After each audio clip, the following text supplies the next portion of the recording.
A gente viu o Palmeiras recentemente vendendo um zagueiro para o maior valor que o brasileiro, que é o caso do Vitor Reis, né, para o Manchester City. E o Flamengo até, a gente considerava o Flamengo um ótimo vendedor até, sei lá, 3 temporadas. 3 temporadas? Acho que acredito que sim. Mais ou menos.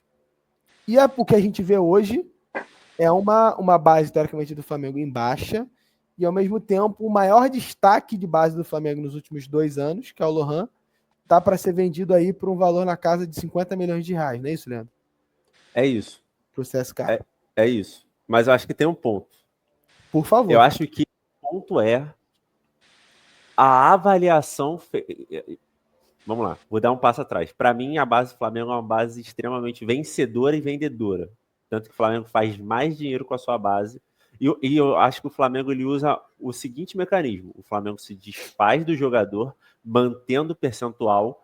E aí, quando esse jogador ele vai sendo transferido de um lado para o outro, o Flamengo tem fluxo de caixa toda hora.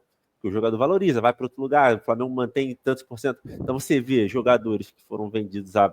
O Matheus Sábio proporcionou dinheiro para o Flamengo semana passada. Exatamente, milhões de reais. Então o Flamengo já tem essa metodologia, ele pega e desfaz. Estão falando do Sábio, tá? O Igor Jesus também, do Estrela Amadora, fez milhões aí do Flamengo. De Galaxy. Tipo assim, não tem um Não tem. medianos.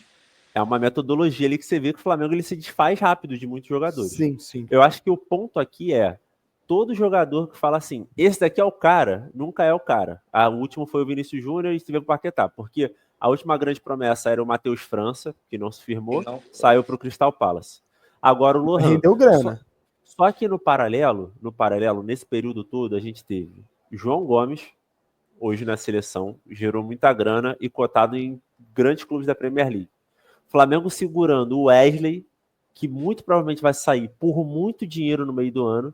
E a gente tem também um outro jogador que já está se firmando no elenco principal do Flamengo, que é o Everton Araújo, que já foi sondado por diversos times da Premier League, o volante Everton Araújo, diversos times da Premier League, o Flamengo segurou ele e ele vai embora daqui a pouco. Só que nenhum esses moleques aí, eles sobem sem pressão nenhuma. Ele sobe, o Wesley sofreu e conseguiu dar a volta por cima, e o Flamengo vai fechar grande contratações. Mas acho que também tem a ver com a posição, né? Posição, quando você fala de volante... Mas o cara joga bem, pô. O problema pra mim é, tipo assim, esse daqui é o cara craque, camisa 10, joia. E a joia nunca vira joia, entendeu? Parece que... Não, mas aí fala isso do Estevão, né? Fala isso do Estevão. Mas o Estevão é uma joia. Mas o Estevão se firmou. O Lohan não se firmou. Então, pra mim, o ponto não é a base. O problema é o ponto do dedo podre, que fala assim... É porque sabe o que eu acho? Eu vou te falar, por exemplo, o Flamengo hoje é um time que investe muito na base e ele tem uma base vencedora em títulos, né? Na divisão de base, que de fato ocorre. E isso acontece. A exemplo do Palmeiras, também é uma base muito vencedora. As duas, pra mim, as duas maiores bases do Brasil hoje. Só que assim, por exemplo, eu vejo o Fluminense. Cara, a base do Xerém é uma base muito boa, mano. Essa questão que você falou que o Fluminense de Flamengo ficar vendendo, cara, o Fluminense faz isso frequentemente. Quem fatura mais? E quem ganha mais título hoje? Calma, então é isso que eu tô te falando. Só que se você for avaliar o que o Fluminense tem de estrutura organizacional de grana para poder botar e render a base é pequena.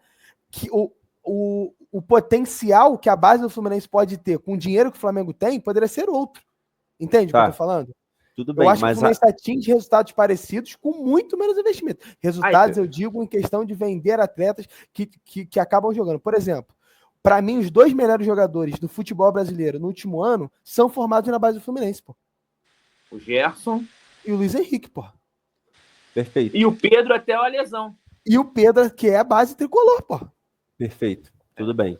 Mas aí a sua pergunta inicial foi da base Flamengo. O Flamengo faturou mais de 1 bilhão com a base, quase já. Então, assim, eu não consigo tirar esse fator, entendeu? Você falou dos últimos 3 anos. Posso falar um negócio? Se a gente for falar de dinheiro de venda de base, o Santos é assustador. Não, tudo bem, mas ele é puxado por um grande... O Santos está na condição que está hoje, tendo vendido tantos caras brabos. Rodrigo, Neymar... todo ano. Cara, o Santos... Todo ano rola alguém no Santos. É Marcos Leonardo. E o Santos não sai da mesmice da pobreza. Exatamente. E, cara, o ponto também, eu não acho que essa base do Flamengo é ruim. É porque esses jogos aí, essa fogueira também que coloca os moleques, mas não é ruim. A base não é ruim. O Flamengo foi campeão mundial sub-20 outro dia. praticamente. Não é ruim. É porque vai jogar os moleques na Mas aí que tá, por exemplo, o que define, pra mim, pra mim, o que define uma base ruim? Não, pra mim não adianta de nada ganhar tudo na base e não revelar um jogador bom ou render grana. Não adianta de nada. Você pode ganhar todo ano no Brasileiro. Mas a base do Flamengo não faz isso? Por exemplo, o Guardião já teria sido demitido no Brasil, entendeu? Nós com certeza. Até com a base. Mas a base do Flamengo não faz isso? Eu entendi, mas a base do Flamengo faz isso. Eu entendi o seu ponto. Entendeu o que eu tô falando? Eu entendi. Perfeito. Só que, eu acho que a parada respondendo a sua pergunta, eu respondo, não acho que tem um problema na base do Flamengo, porque a base do Flamengo entrega tudo isso, apesar dos últimos 3 anos. Para mim, é o holofote que se coloca em um jogador que não rende. Matheus França não rendeu. Lohan não tá rendendo. Mas no resto, a base tá fazendo todo o trabalho, tá gerando dinheiro e tá ganhando título, entendeu? Para mim, é o holofote que se coloca em um cara, que é geralmente o cara errado. Também o cenário, eu acho que é esse, tipo, quanto mais o time traz jogadores, menos espaço, às vezes, para a base você vai ter para desenvolver no time profissional também. Eu acho que isso é metodologia. Eu acho que isso é metodologia. O Palmeiras faz isso muito bem. O Flamengo faz isso muito mal. Aí eu concordo.